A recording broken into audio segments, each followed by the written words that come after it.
पाठ 17 पुत्र का पत्र।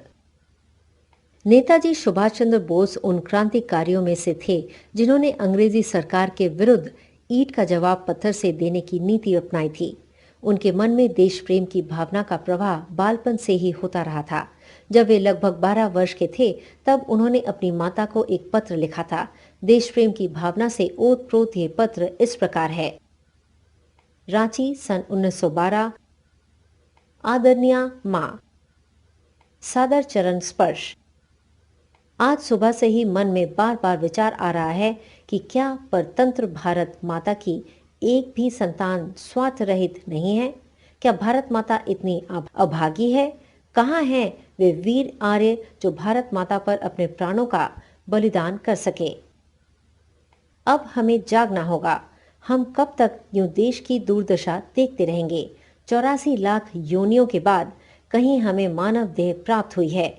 यदि इस जीवन में कोई श्रेष्ठ कर्म ना कर सके तो जीवन ही व्यर्थ है। भगवान ने कलयुग में एक नई जाति बनाई है, वह है बाबू लोगों की। यह जाति किसी अन्य युग में नहीं थी।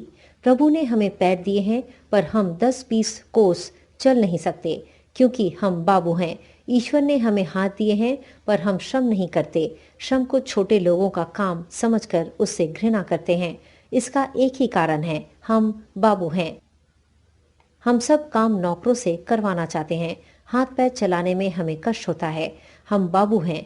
गर्म देश में जन्म लेकर भी हम गर्मी सहन नहीं कर सकते। साधारण सी ठंड में हम वस्त्रों से लग जाते हैं। ज्ञान विवेक होते हुए भी हम उसका प्रयोग नहीं करते। मानवता की ओर हमारा ध्यान ही नहीं जाता। यही कारण है कि हमारा देश दिन प्रतिदिन पतन की ओर बढ़ रहा है।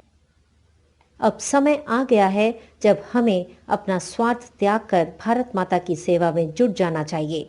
आजकल हर पल मेरा हृदय भारत माता के रुदन की आवाज सुनता है। शायद एक दिन और लोग भी इसे सुनेंगे।